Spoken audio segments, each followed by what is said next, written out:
இப்போ வந்து ஒரு குழந்தை ஒண்ணு பிறக்கிறது, ஹாஸ்பிட்டல்ல சம்டைம்ஸ் காம்ப்ளிகேஷன் நிறைய வரும். அப்ப வந்து அந்த எக்ஸாக்ட் டைம் வந்து சொல்ல முடியாது. டாக்டர்ஸ் நர்ஸ் நம்ம கிட்ட சொல்லிச்சு அது முன்ன பின்ன வேரி ஆகும். அப்ப அடிப்படையில தான் நம்ம ஜாதகமே கணிக்கிறோம். அப்போ அந்த குழந்தைக்கு அந்த ஜாதகம் தப்பா போயிடுமா? தப்பா போறது எங்கன்னு பார்க்கணும். ஏன்னா 3 விதமா இருக்கு. குழந்தையோட தலை வெளியில வரும்போது ஒரு டைம், கம்ப்ளீட்டா பாடி வெளியில வந்துட்டு ஆனா அந்த கொடி இருக்கு, அது அம்பிளிக்கல் கட் பண்ற டைம் இருக்கு இல்லையா, அதுதான் எக்ஸாக்ட் டைம்.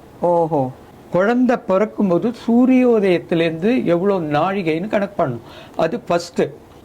அதனாலதான் அடியேன் என்ன பண்றேன்னா லோக்கல் டைம் எடுத்துக்கிறேன். நீங்க என்ன வேணாலும் கொடுங்க, இங்க இங்கிலீஷ் டைம் கொடுங்க. ஓகே, இந்த இதே சொன்னேன் இல்லையா, 11 மணி 9 நிமிஷம் சென்னையில பிறந்தா, திருநெல்வேலியில பிறந்தா 20 நிமிஷம் வித்தியாசம் வரும், கன்னியாகுமரியில பிறந்தா 22 நிமிஷம் இந்தியன் ஸ்டாண்டர்ட் டைத்திலேருந்து வித்தியாசம் வரும். அது போக ஹாஸ்பிட்டல் கடிகார டைம், அது 5 நிமிஷம் ஃபாஸ்டா இருக்கலாம், 5 நிமிஷம் ஸ்லோவா இருக்கலாம். இதை எப்படி கண்டுபிடிக்கிறது? ஒரு குழந்தை பிறந்திருக்கு, இந்த ஜாதகத்தை சரியா தப்பான்னு எப்படி கண்டுபிடிக்கும்? இப்போ உங்க ஜாதகத்தை கொடுக்குறேன், ஏதோ ஒரு கம்ப்யூட்டர்ல போட்டு கொடுத்தாச்சு. அது என்ன பண்றேன்னா 1 மணி நேரம் எடுத்துக்கிறேன்.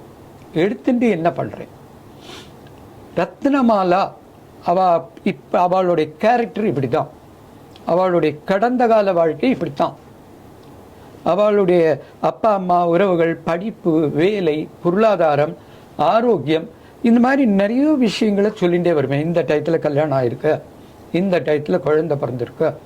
இப்போ நீங்க என்ன பண்ணுவேன், தப்பா இருந்தா இல்லையே அந்த மாதிரி இல்லை அப்படின்னு சொல்லி உடனே எடை மறிக்கணும்.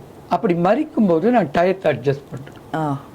அப்ப நம்ம சொல்றதும் நீங்க கரெக்ட் பண்றதும் சேர்த்து ஒரு 80% ஃபாஸ்ட் கரெக்டா இருந்தா நாளைக்கு என்ன நடக்கும்னு சொல்றேனோ அது அக்யூரேட்டா வரும்.